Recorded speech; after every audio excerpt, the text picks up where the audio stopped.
the exercises, I would look at the problems, and I would just kind of look at the books, see how to do them, or whatever. Are you guys watching the videos? Is it okay? Are they clear? Yeah? Okay. Do you take notes while watching the videos? I was the person who asked you if it's possible to have slides. Yeah, you can't because the slides were different. The slides I gave them were then changed and something's corrected, and so I thought I could create more problems by giving you the slides. But you can just write down the main things. So, yeah. Yeah, I think that's probably the best thing. And I did prepare some notes for the other days, but they're sort of like my rough notes, even though they're typed. I think it's better let's just stick to the videos. Otherwise, we're going to deal with differences. We still have 5 minutes? Yes, I have, yeah, sorry, I have 3 Okay, so what I can do here is I can write down questions or things that I should be talking about. I know there's only 5 of you here, and maybe there are others out there. If they're already logged in, they might already be. Is it? Hi. No, you can see it all in there. You don't have to go to another one. It's just down there. Yeah. How many folks do we have? We have 3 online already. 3 online. Okay, we got 3 online. We got 6 online. We got 3. You got 3. So, what are the items that you might want me to talk about? I mean, there's obviously problem 3, which I'm committed to, and there is also the one-sided test. Is this better here? Problem 3, one-sided test. Yeah, that part's a lot here. Okay. And then, yeah, writing big is. Is that big? Not so big. Yeah, that's like medium. Okay, that's medium. Any other thing that you want to add to the list? You don't even have to elaborate your question right now. It's just something you want to, and it can be administrative or technical, whichever one. You don't have to have, just, there's a list here, which you can add to anytime you want. Do you have your hand up? Do you want to suggest something? Oh, okay.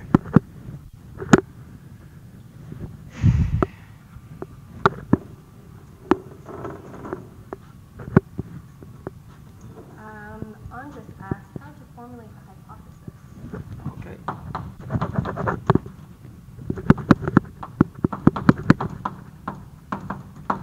Good question.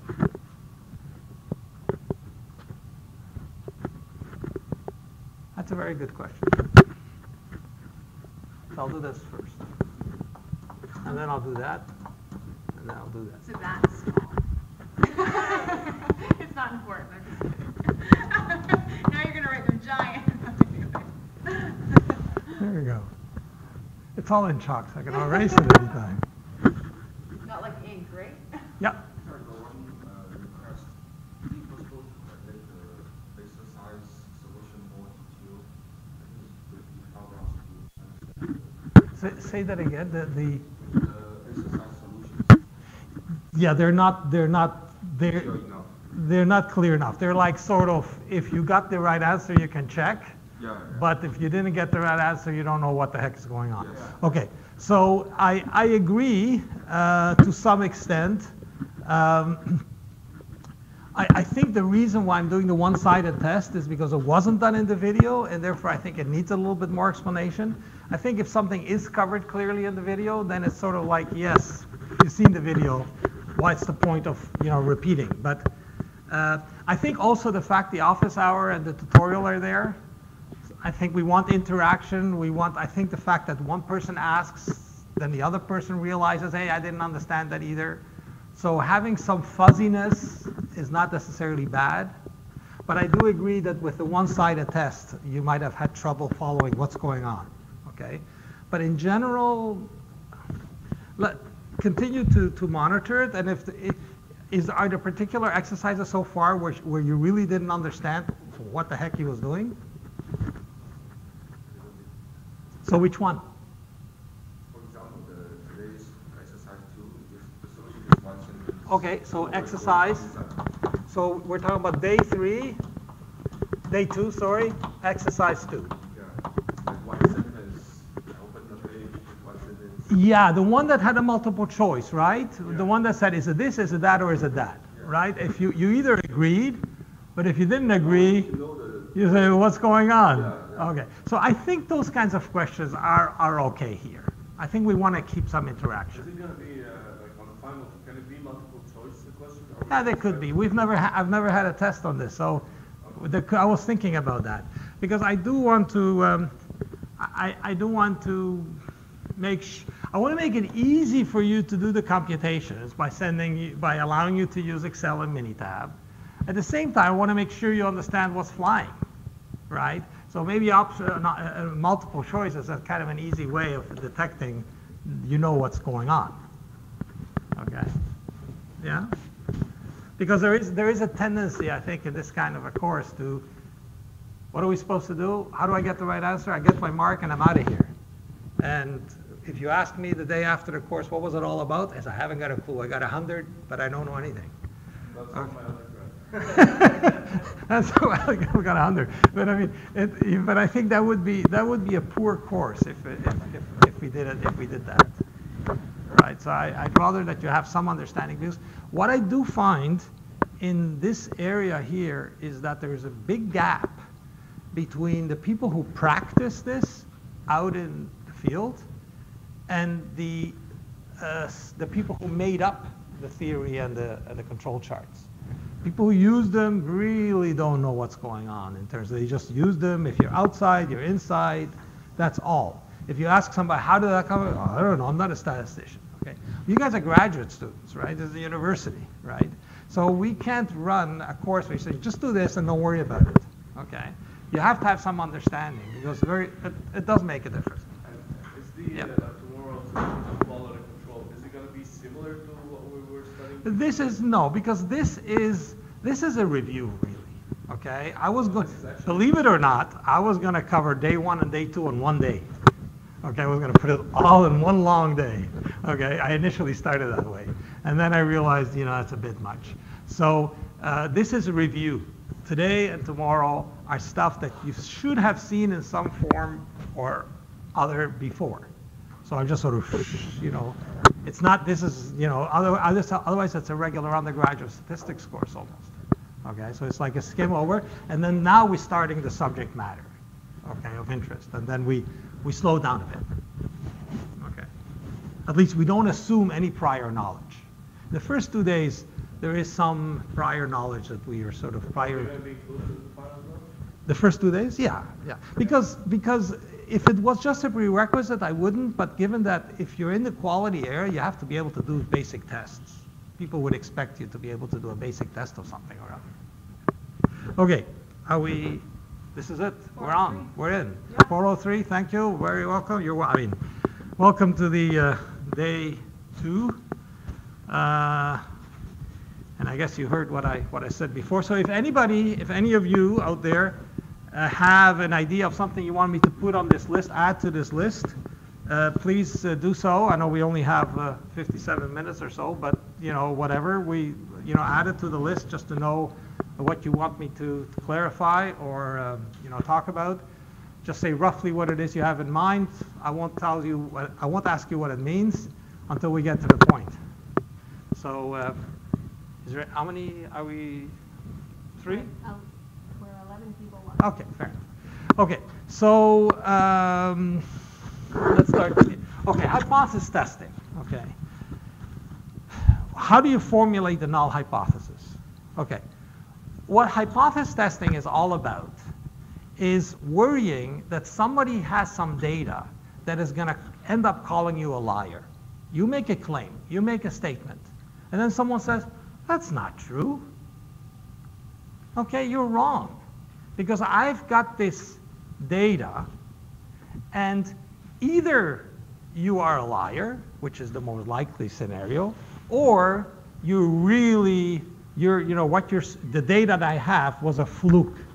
It's something happened that only happens once in a blue moon, and therefore I still say, no, I'm correct, that the data you have was just a fluke. Take some more data tomorrow and you'll see that I'm right.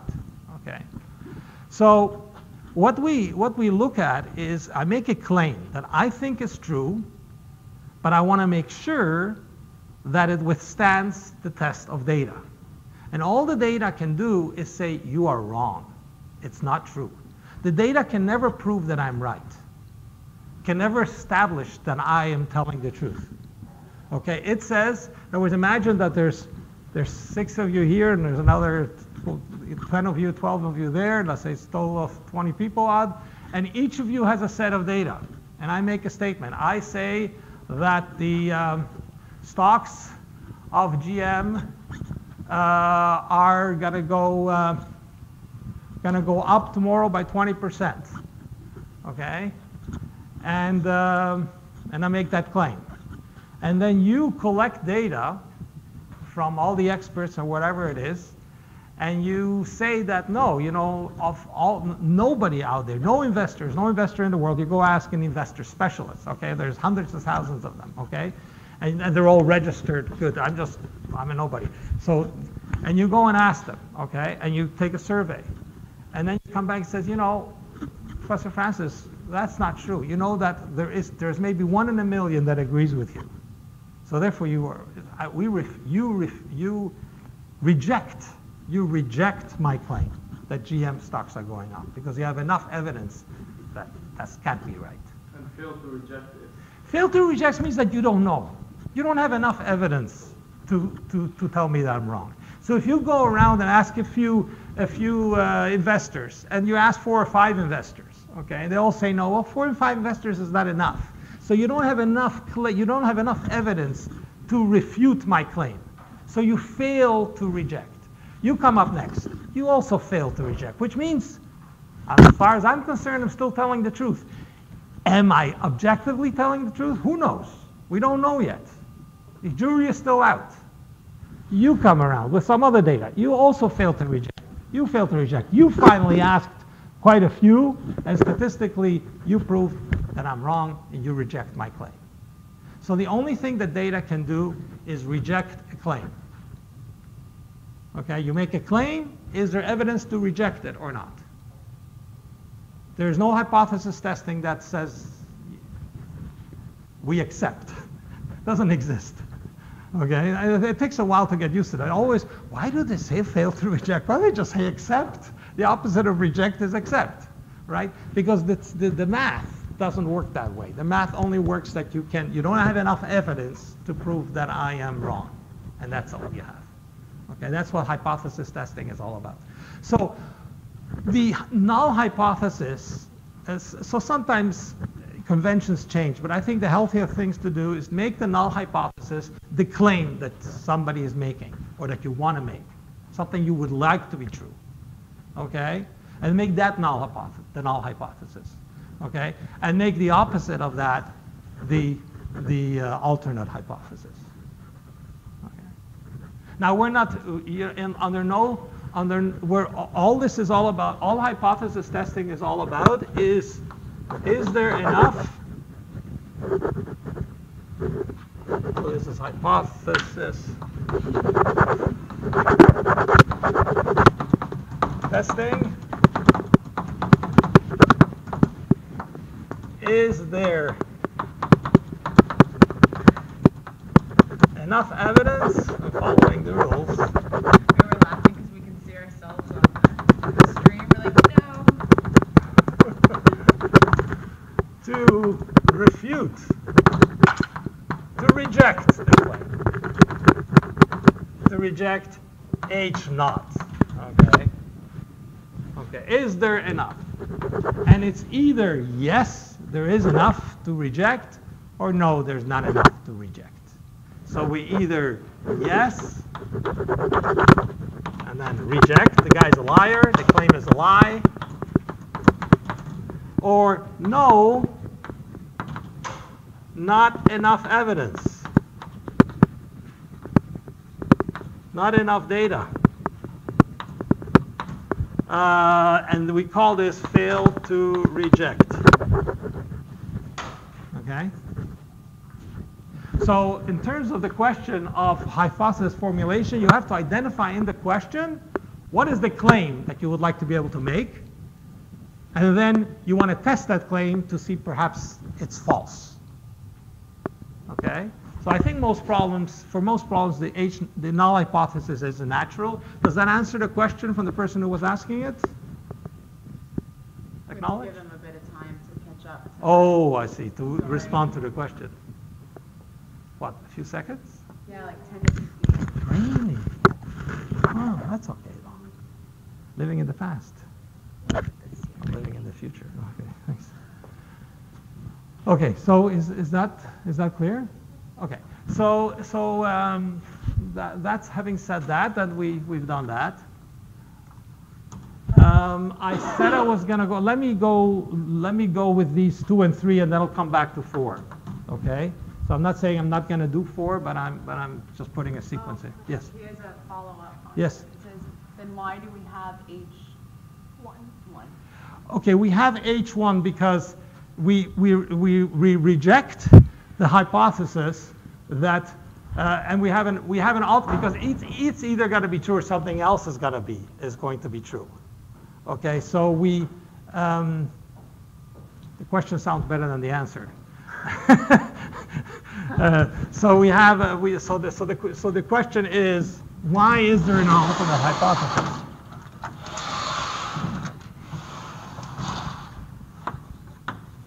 And I'm going to hold that question, okay?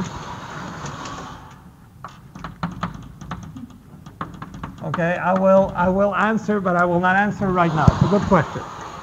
And it may just be one of convention, because all we're ever doing is we either reject or fail to reject the null hypothesis.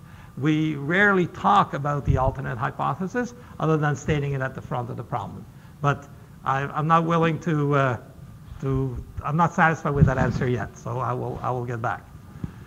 The next thing that we want to talk about is the one-sided test. So for the one-sided test, I believe actually that I can kill 2 birds with 1 stone, but no, I won't do that. Let's talk about a one-sided test.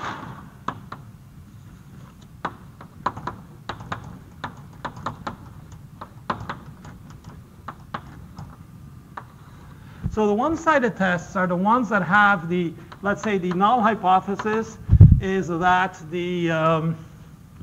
some quantity, what can I think of? Well, that a price is going to go up by more than 20%. Okay, that the price increase of GM stock is greater than 0.2. Okay, and the null hypothesis and the alternate hypothesis is that no, it's going to be less than or equal to 0.2. Okay, so I claim that GM stocks are going to go up by more than 20%, and the alternate hypothesis that it's less than. So I have some mean and standard deviation of changes. I get some data regarding how the change is expected to go. Okay, and now there are 2 approaches for doing this. There is approach A, approach 1, and approach 2. So let me do approach 1. Approach 1 is the one that I'm most comfortable with, and the one that I think is reflected in the video. Approach 2 is the one that Abu or Nushan put in the answers. So approach 1 is to say like this. Okay, I'm going to standardize right away. I'm going to take, I'm given a mean, I'm given some kind of X bar or mean, some estimate of the mean, and some estimate of the standard deviation. That comes from the data or wherever. I have some information, okay, that I can estimate. And the first thing that I do is, let's say that the mean in this case is that the P bar is equal to 0.1. That they do agree, the evidence does seem that the price is going to go up by tomorrow, but not by 20%, that it's going to go up only by 10%. But there is a standard deviation. There's some kind of a standard deviation of 0.3. I don't know exactly. Okay, I'm making up these numbers. Okay, now the first thing that I do is I create the standard, I standardize everything.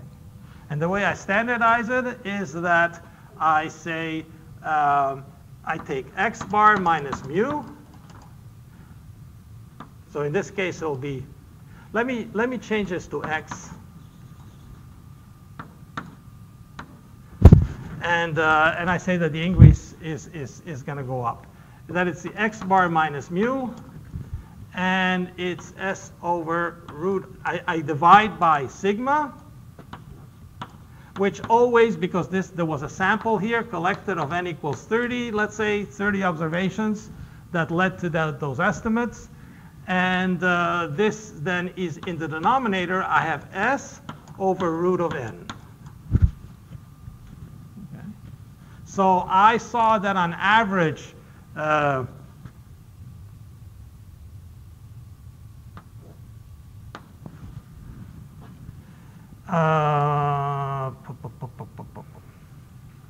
okay. So what am I saying that the stocks are going to go up on average by? What am I claiming that the mean is?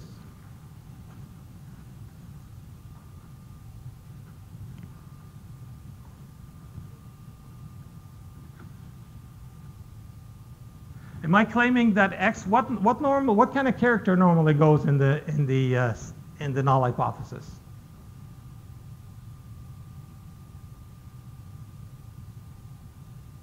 What does the null hypothesis deal with? What do we deal with? Do we deal with data or do we deal with averages?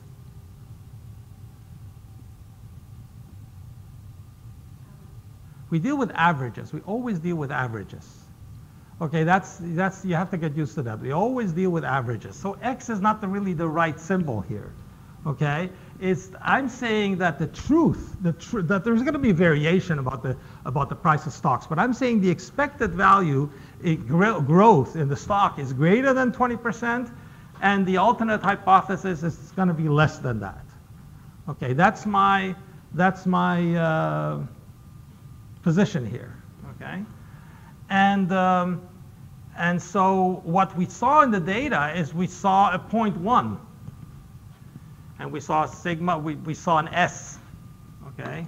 This came from a sample, so we have S of 0.3. So how do I standardize this Z then? What is my value of Z?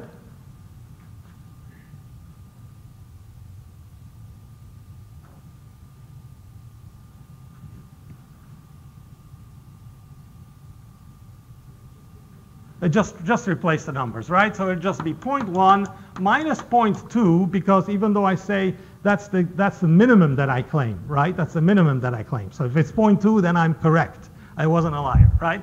And then you divide by 0.3 divided by the square root of 30, and you get a negative number, and you get some kind of a negative number, okay? I don't know what it is, 0.1, or, I don't know, somebody venture, it doesn't matter. Some number, okay? I'll make it that. It's a number. That represents a number, okay? And now, I always assume that these x's, these x bars, what did I say yesterday about x bars, about averages? They have a normal distribution. Remember the pile of papers? I put a pile of numbers here, then I take average and I put them in another pile. Averages are always normally distributed. And if x's are normally distributed, and I do this operation, what will z be? Z will also be normally distributed, and it will be a standard distribution with mean 0 and variance 1.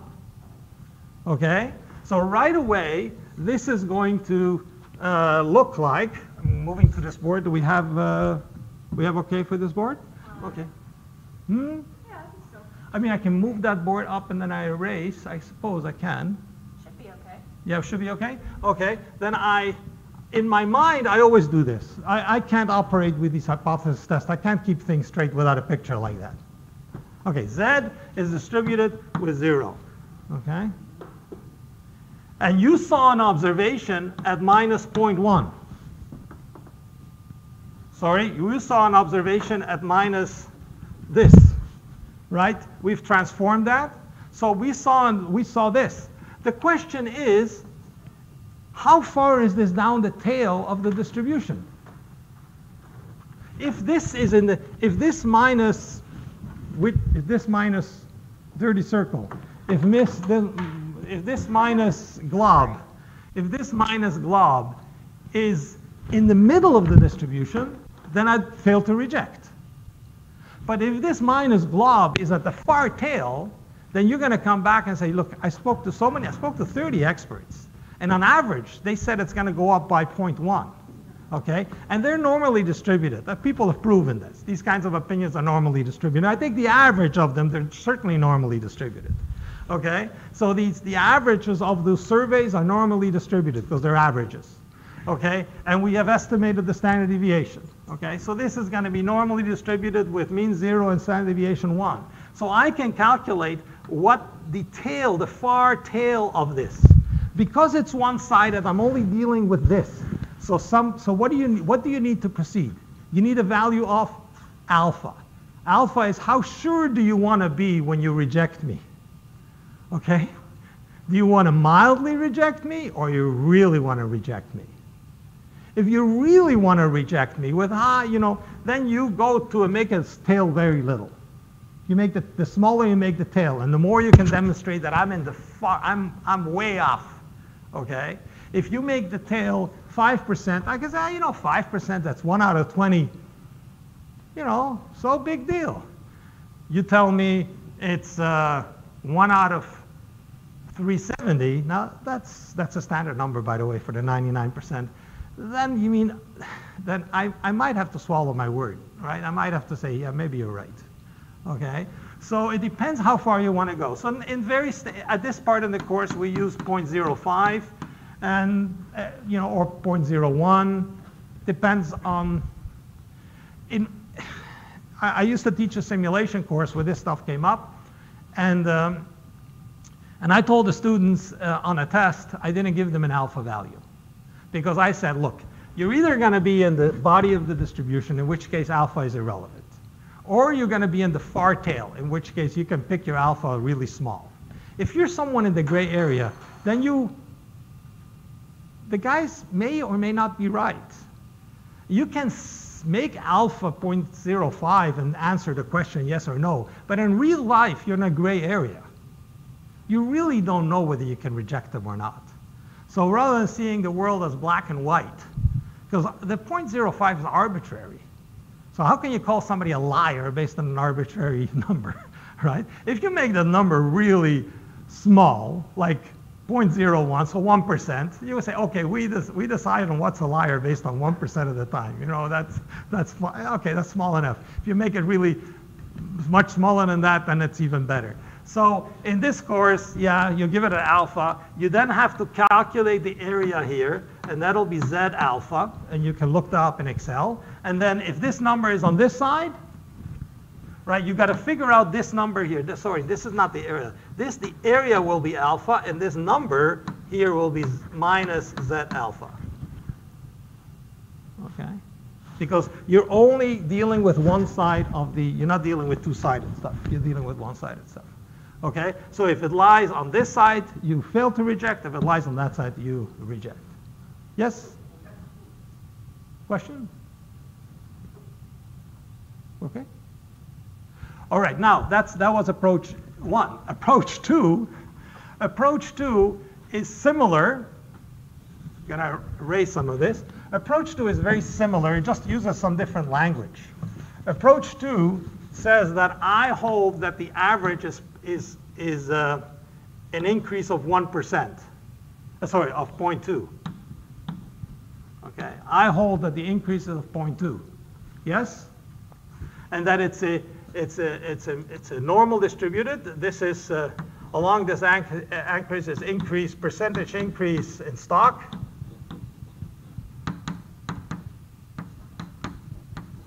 I claim that GM stock is going to go up by tomorrow by 0.2%. I mean 20%? Yeah, 20%. That's what I said, isn't it? Wow. Don't go and invest, by the way.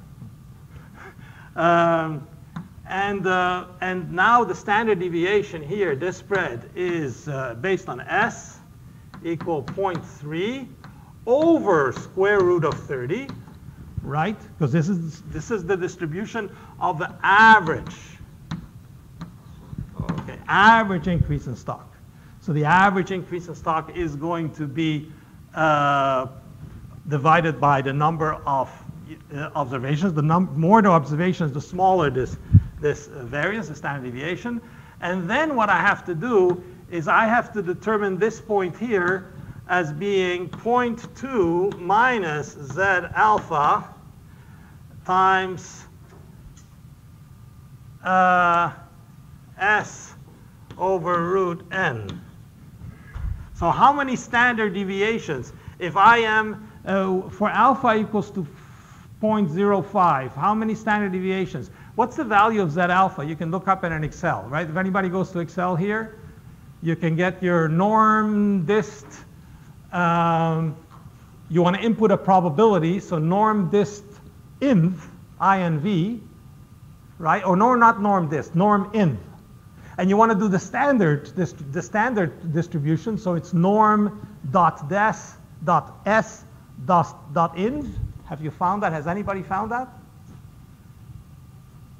Norm dot s dot inv, and then you ask for a probability, right?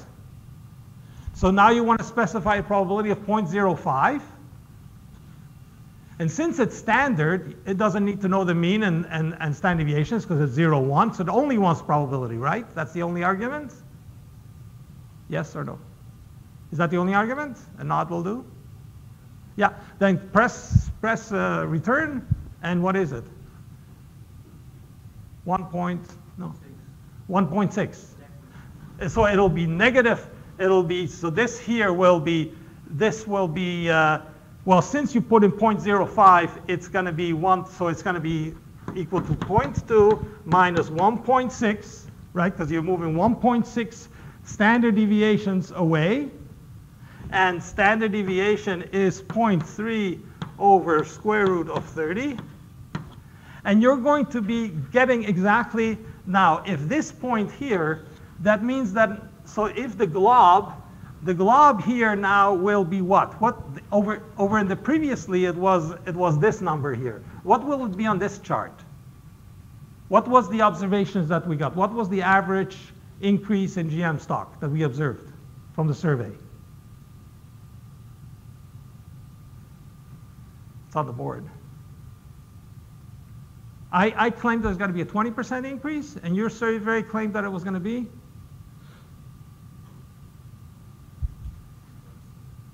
Less? How much?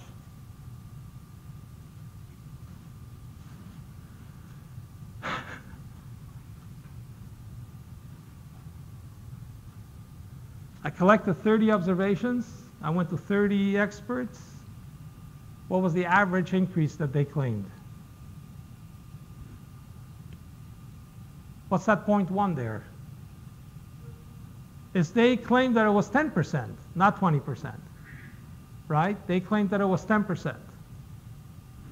That's what we saw in the data. So we want to know whether this is smaller or bigger. Can they still see? Or we're kind of beyond the limits? Joanna? It's a little delayed. Oh, okay. I think they can see it, yeah, because they can see that wall behind. Okay. Or smaller than? What are we going to compare this number to?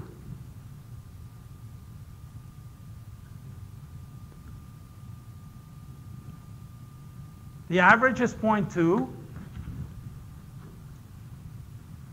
I claim the area that is 5% that has alpha tells me that this is minus 1.6, right? Minus 1.6. So am I rejecting or am I not rejecting the claim?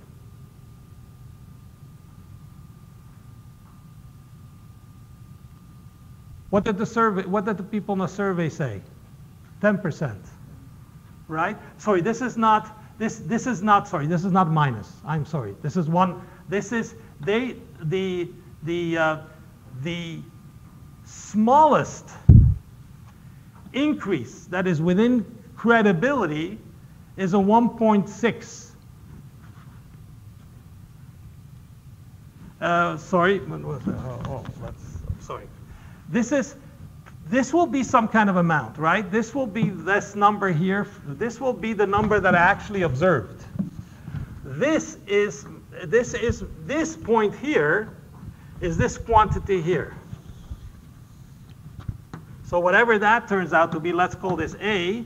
This A is this A right here, so that the area beyond that is 0.05. Right? That's what that number there is.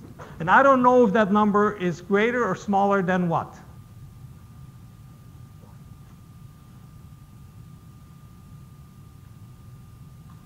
I am saying, okay, let me elaborate. I'm saying that the statistic says that on average, I claim it goes up by 0.2, but that, if I am right, that on average it's 0.2, then the fact that then if it goes up by less than that, that would be inconceivable. So let's say that this is 0.9. Let's say that this works out to 0.9. Then we would reject it. Okay, if this would be 0.9, because, whoa. Yes, because I am claiming that it's, which side is 1 on? Which side is 1? Yeah, got you. 1 is on this side. 1 is on this side, so I can't reject. I'm just a little bit higher. So I'm still within the realm of possibility. I haven't lost it yet. Okay? My one, the one that if I am right, the fact that they saw 0.1 is still consistent with my idea of it being at 20%. It's just that, things don't always work out. But if my A, then I would fail to reject. But if that A was equal to 1.3 or 1.1, okay, 1.1, then the story goes like that. The story is a little convoluted. The story is, if you are right, that on average GM stocks go up by 20%, okay, then there is a less than 5% chance that they will go up by, the least they will go up is 1.1. The guys are saying it's only going to go up by 1. So you are wrong, because you're at the tail of this distribution. You're not within the body of the distribution. You're at the tail. If you're in the tail, we need to reject you. If this is, if A is this, then we reject. Now, yeah. So actually you put the mu as 0.2, right? Yes, that's what we assume. So A times 1, for example, 1.1, that's going to be here, than 0.2. No. Sorry. I am so 0.9. If If you have to put 0.09 would be okay. hold on a second. I have to put 0.1 on this scale, right? I have to put 0.1 on this scale. Okay, let's say that's for a 0.1. If it turns out that this is 0.09, thank you very much for that. Okay, this is 0.1 and this is 0.09. Okay, then I am still within the realm. Okay, so if A is equal to 0.09, then I'm with the realm. If A, can you give me an A for that would be a rejection? So anything less than 0.09. Anything less than 0.09? No, anything less or anything bigger? Less, because it's going to be increased, right? Well, if this tail moves over the 0.1, then I will be in the tail, right? This tail, I don't know where there's two possibilities. Imagine this is one possibility, okay? Imagine the other possibility is that,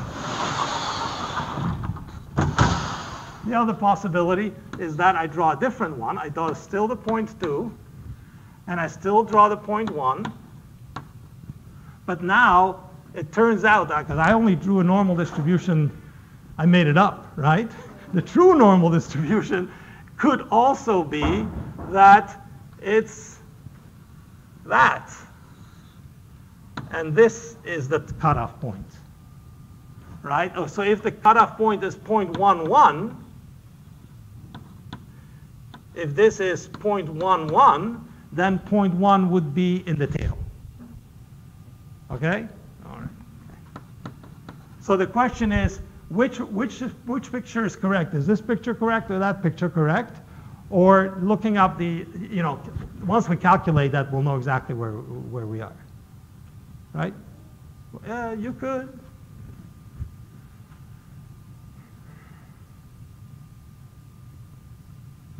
So before I go to problem 3, the bottom line is there is 2 ways of doing these things. One is converting right away to standard to Z, okay, and that's working with the standard Z distribution. Mechanically, it's easier. Conceptually, it's easier. There's less thinking required, okay?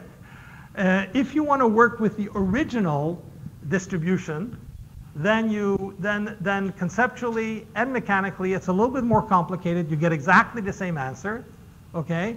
It may just be that if you're talking to a client who doesn't know any math, right? The idea of standardizing is a mathematical trick that he will reject. He will say, what are you doing? I have no idea. Why are you subtracting mu and dividing by s over root n? What are you doing? I lost you, okay?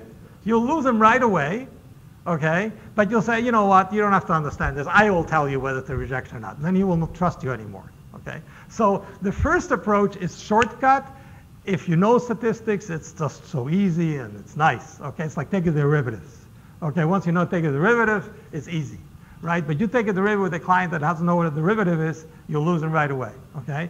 The second way is more drawn out. Let's look at this. Your client will follow you better. You have this, I hold that the distribution has a 20%, but you agree, client, that there's some uncertainty about this, okay? It is normally distributed, so you have to take my word for it, that given that it's normally distributed, this value lies at the tail. And he will agree with you, that's not. Now let's see where the number comes. Are we inside or are we outside? And he'll understand. And that's what was included in the exercise solution. It's not it's not the way I would have done it. I would have done it the first way. Okay, but I think the fact that he did it the second way is a good idea. What do you have to do on an exam? Probably whatever you like. I mean, not probably, definitely whatever you like, okay? Whichever one you feel more comfortable with. So the answer of that question is exactly 0.11. 0.11? Yes. Can you repeat the question out loud so that our online people can hear? Yeah, so the question that what we had left, what I asked the lady to calculate is when you do 0.2 minus 1.6 over 3 over root 30, what do you get? And I didn't know what the solution was, so she calculated it, and it turns out to be 0.11. I really didn't know that was going to happen, and that's just a little bit higher than 0.1. And therefore, I'm in the realm of possibility, and the data does not contradict my belief that GM stocks are going to go up by 20% tomorrow. Okay? It's still within the realm. I didn't say for sure 20%, it's somewhere. Okay. Yes? Online question. How do we know which tail to take? Oh, okay. That will be determined by the problem, because the claim here is that it's greater than 0.2. So therefore, if the data takes me to the left, if the data takes me to a small increase, if the data shows that experts think there's a small increase in the stock, then I'll be threatened. Then I'll be made to be a liar. If you go to the brokers and they'll tell you 30, 40%, I didn't lie, I said greater than 20%. So there's nothing to dispute. So you have to go to the tail, which challenges, and so maybe the alternate hypothesis is the one that you have to be concerned with, that maybe the tail is small, and this tells you to sort of which side to look at. You got to look at the situation for mu being less than 0.2. Is that clear to the person who asked the question? I'll let you know in Okay. Is it clear here? Yeah? Okay. So you gotta know where the threat is coming from in a one-sided. In a two-sided, the threat can come from either way. either side. That's when I say it's actually equal to 0.2. So now you can make me a liar both ways. Okay? That it either didn't go, that's too small or that's too big. Okay. So any other pending questions? Is the Z table provided at the final exam? No, Excel is provided, and you can use Minitab as well. I rely heavily on, there is one table later when we do control charts, which I have no choice but to use the table. Mind you, I can go on the web, but you won't be connected to the web on the final exam. So there is one table in the back of the book that you will need because you can't get it on Excel. And I don't think even Minitab tells you the values. It just uses the values. So that's that answer. If you want to, it's an interesting question. What happens if people really know this stuff with the tables and they don't want to go to Excel? Do I want to push them to Excel? Put them in front of a computer and say, just give me the table and I'll do it. You know what? I think Excel is a thing. You should be using Excel. If you still want to use tables in real life, that's fine. But as far as the course, you should get your numbers from Excel. Okay. Because it saves the time, because I can only ask so much. And if you can do it with tables, you're going to spend time with interpolating and looking up and doing the hand calculations, whereas here you just press the button and it's there. Okay. Problem. Are we going to do on the final? Say that again? Which method are we going to do on the final? I will rely, if you need something like the Z table, use Excel to get the number. So we're on to one-sided test, problem 3. So problem 3 is a one-sided test also.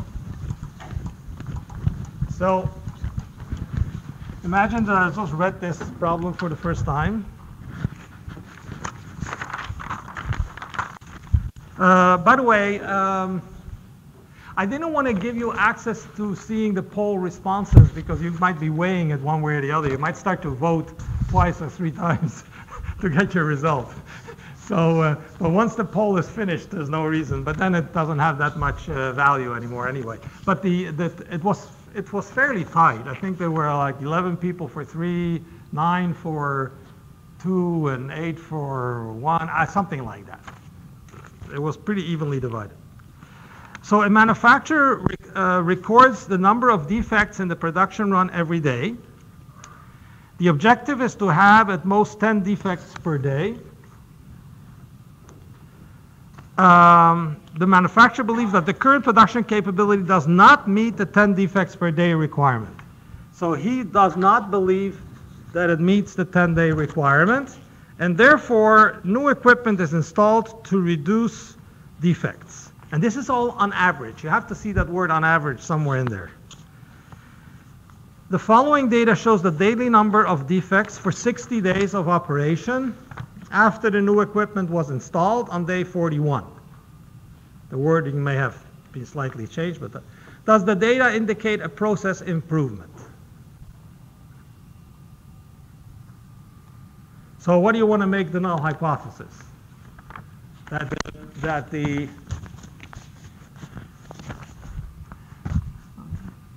So we are doing problem 3. Well, let's not go that far yet. Let's think about this. Let's look at the data. We have data that has 60 numbers in it, and you can go to Excel, right, to see them all. 60 numbers in them, and they're the number of defects. Well, average number of defects, actually this comes up in the video as well, does it not? Yes, go ahead. Can it divide in 2 samples? One sample for 1 to 40 and the other one? Yes, we would separate those. So actually what we're looking at is a bunch of points, and then you got some new equipment and you would like to think that the points are going to be down here, that somehow your number of defects went down. And the whole trick in statistics and in control charts is how do you know something is a fluke and how do you know something is a pattern and something's going on, okay? So it could have done just by a fluke, right? Things happen, right? But that's what statistics sort of gives you some idea. Well, let's assume it's not a fluke. Let's have the null hypothesis that it's not a fluke, that in fact, that this is all the same, right? And what are the chances that we would see a reduction in the average number of defects before a difference between before in the first 40 days versus the last 20 days, right? Now this came up I believe it came up in the video. The problem is I started doing the videos a long time ago, so I forget what's in them already. I believe that it had to do with claims, and there's two ways of doing it. One, taking the number of the averages, and the other one is declaring something to be acceptable or not acceptable, and drawing a line. So there are two kinds of, this problem can be looked at with two different tests. Seeing whether the average number of defects went down, that would be the norm, using a normal distribution, using a two-sample, there's enough observations, z-test. Z-test is when there's lots of data, two samples because you have the 40 days and the 20 days. And you can look at it that way, and you can specify your significance and see whether there was a significant difference in the average number of claims. And I believe if you do that, I did that, and I don't think there is a significant drop. I tried it, okay? You can put it in. I've used Minitab, 40 days, two sample Z-test. You have the observations from the first 40. You have the observations from the last 20. Minitab calculates the averages and does all the, all the calculations. And at the end, it gives you something that indicates whether you fail to reject or not, okay? Because the Z is on this side. The difference is on this side of the critical value, okay? It depends, are you beyond the critical value or no? So there was a difference, but that difference was not big enough to be declared anything other than a fluke. So basically, from that point of view, things have not changed. But having more or less than 10 defects may be very, very important to this gentleman on average, to the point where if a day goes by and he has less than 10 defects, that's a success. Okay? Is it 10 defects? Have at most 10 defects. 10 or less. So he comes home, his wife, he comes home with a smile and says, how was the day? It was great. I got 10 defects. Just, just good. And I get a big bonus. Yeah, but you got 10 defects. Who cares? I got my bonus because they can live with 10 defects, okay?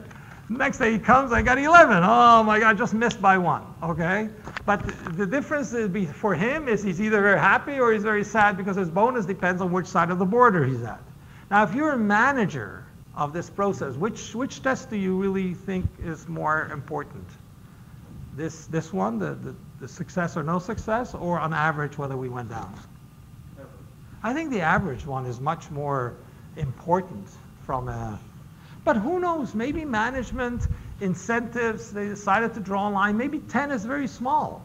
It could be that having, maybe you're talking about a very complicated machine where the industry average is to have 60 flaws among a million things that can go wrong. And if you can get it down to 10, you're really high quality. So they put an incentive scheme in place. And as long as you leave it less than 10, you're a star. If you're more than 10, you're not a star. Maybe from that point of view, you'll get better quality than if you tell people to go down on average. You might still want to see the average, the impact from a management point of view. Did it go down? But having a system in place that monitors success or failure as far as the people are involved, maybe that's maybe that's going to give you the quality, right? Because you're going to get the support of the people and you have a game going on, So the other way is to do, so you have two approaches. So this case, it's two different approaches, two different tests.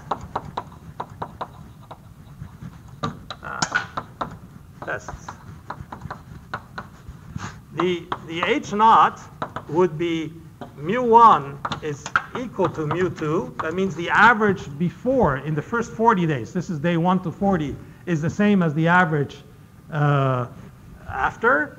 And the other one, now, yeah, that you put equipment in place and it didn't make any difference. You don't expect it to go up. You don't expect the equipment to make things worse. right? So therefore, the null hypothesis is going to be, I don't think that it made a difference. Let the evidence prove that, hey, I'm going to reject that, and it did make a difference, and the difference is going to be at the other side, right? So that mu1, now we're going to say mu1 is not equal to mu2, right? But we know in our minds that we're going to we're going to have a decrease. We expect a decrease. If there's an increase, we scratch our heads, okay? We spent $30,000 and they got worse. It's not unheard of. Anyway, we're starting to run out of time. Okay, so that's two different tests. This is one of them. And the other one is H naught is P1 is equal to P2, or H1, P1 is not equal to P2. Okay. And the first thing that you need to do is in Excel, I don't think I didn't do this in Minitab, although you can use formulas, right, in Minitab, but it's not as easy.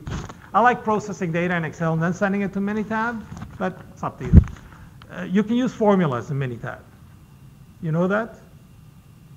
You have a column and there's something, you have formulas, and you can have, I think you can have an if statement, but things are much more familiar in Excel.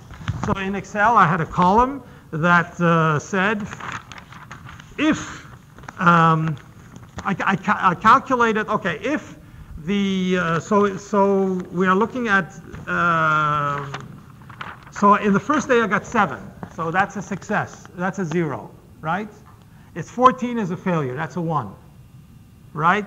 So I generate a bunch of zeros and ones from the data. And from there, I can calculate the average number of failures for the first 40 days.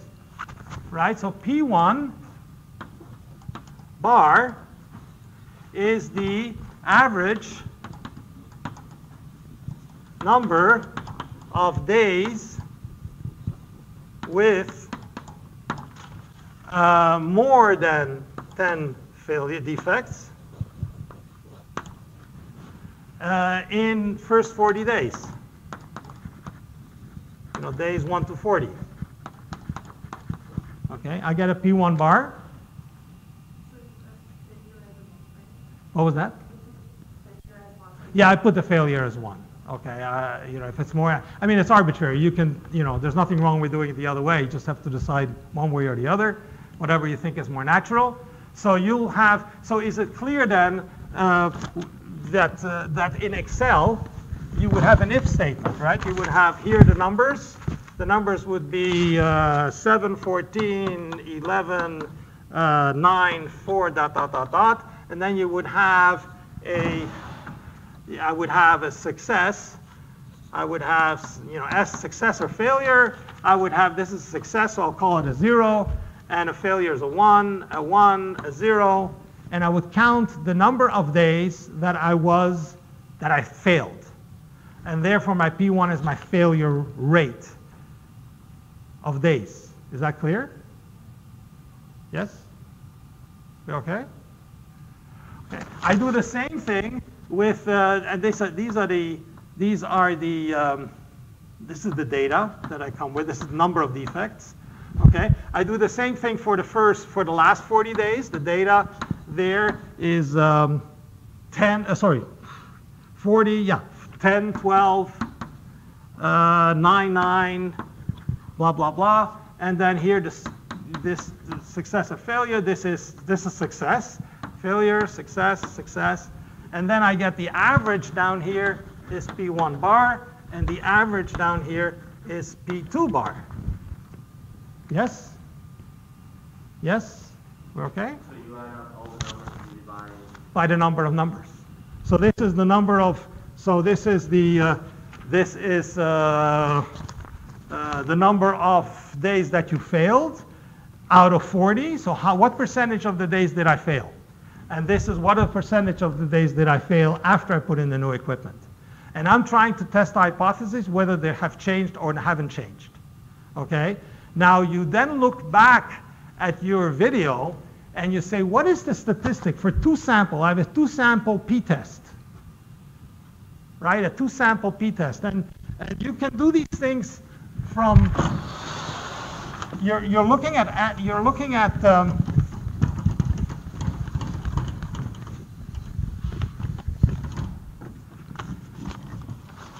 so now there's this long-winded formula, and I tend to think, where do these formulas come from?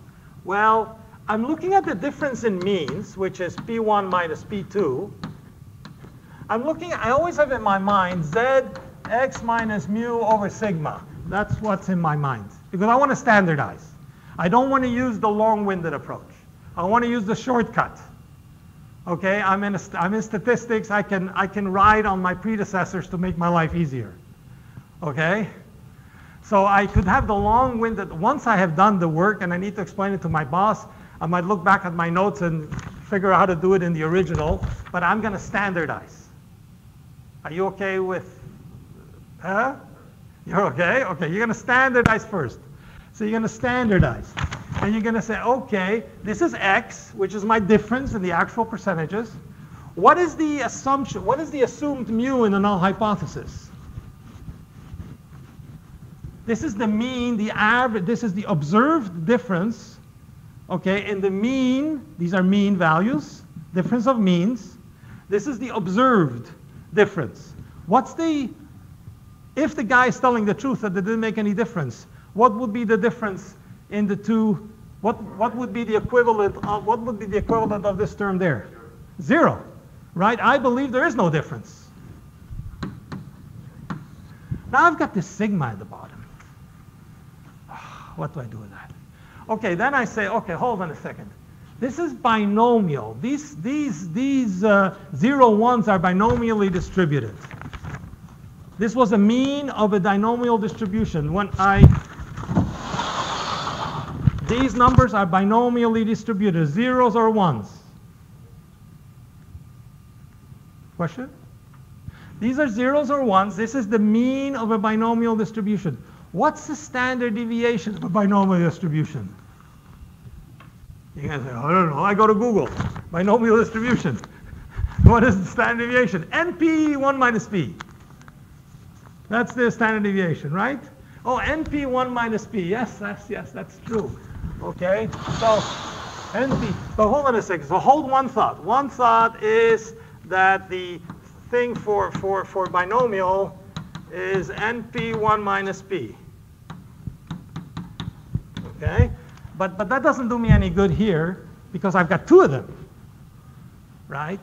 Now, do you remember, and this is important from the videos, that if you have the sum or difference of two random variables and they're both kind of normally distributed, or even if they're not normally distributed, generally, okay, if you know the distribution of two random variables, then the mean of the sum is what? Is the sum of the means. Easy. And the standard deviation of the sum, or the variance of the sum, is the sum of the variances. Okay, the sum of the variances.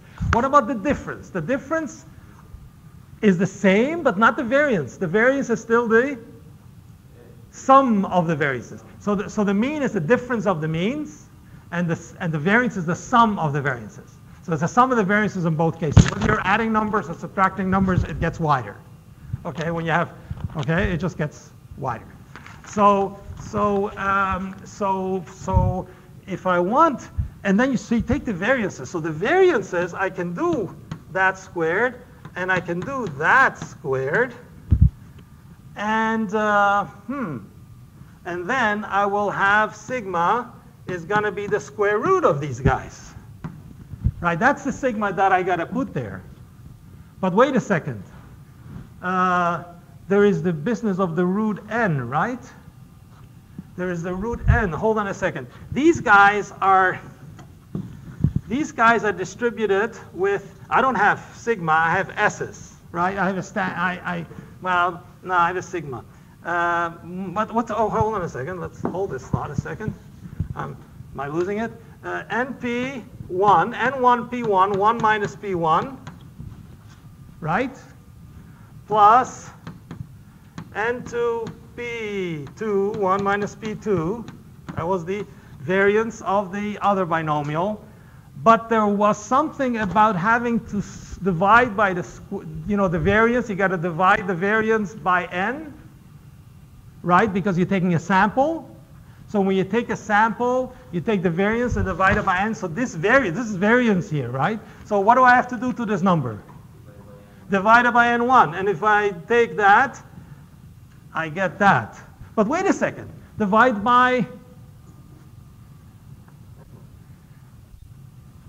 n1. But how do I have an n1 here?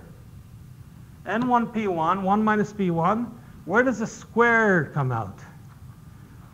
Because I'm going to end up the right expression.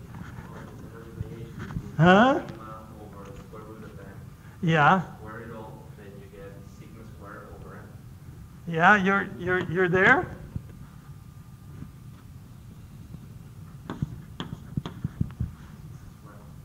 Okay. Are you happy with that? We have to think about it a little bit, but that's the correct. If you look back in the video, there's a thing with clouds. There's these slides with clouds coming all over the place. There's clouds here and clouds there. You remember those clouds, okay? And then in there, for the difference of the p, there is this guy here, and this is the statistic, okay? And this is the statistic, and we're dealing with z. So we calculate this statistic. We do exactly the same thing. We do now it. Do we do a one-way or do we do a two-way? I think we do a two-way according to this. Either it's the same or it's not the same. Okay, this depends something in your, I'm saying it's a two-way. You might be able to argue your way that it's a one-way, that you want to say that it either got better or it didn't get better. You prefer that? I mean, there is some judgment to be made here. Okay? So when a statistician does a test, you ask him, what were your assumptions? Well, I assumed that this was your null hypothesis, this was your null. No, you know what? Our assumption is to prefer that mu1. The null hypothesis is that there was an improvement. So this was greater than that. Or at P1, maybe this is a better one. Okay, that our null hypothesis is that there was an improvement. I want to claim as a manager to my boss that I bought the equipment for $300,000. And I'm not going to go in there and tell them that it doesn't make any difference. So I'm going to say, hey, I think it made a difference. So therefore, the rate went down. And the opposite hypothesis is this. So I believe a one-way test is more appropriate. I changed my mind, okay, from the beginning. Because I want to go to him and I want to see if the data contradicts this. Can I claim that it got better? Can I claim that in this last 20 days, the rate went down? Okay, and I would still calculate the same statistic, okay? But now I come to the home stretch with this comparison. I'm going to get a value from here. I'm going to compare it to the statistic, critical value. I'm either in or out or whatever it is. So that's problem 3. Yes? Is P1 the average or probability? P1 is... It's also 503. Yes. What? It's also 503, just so you know. Oh, okay, yeah. Oh, you can. Okay, what do I have to do?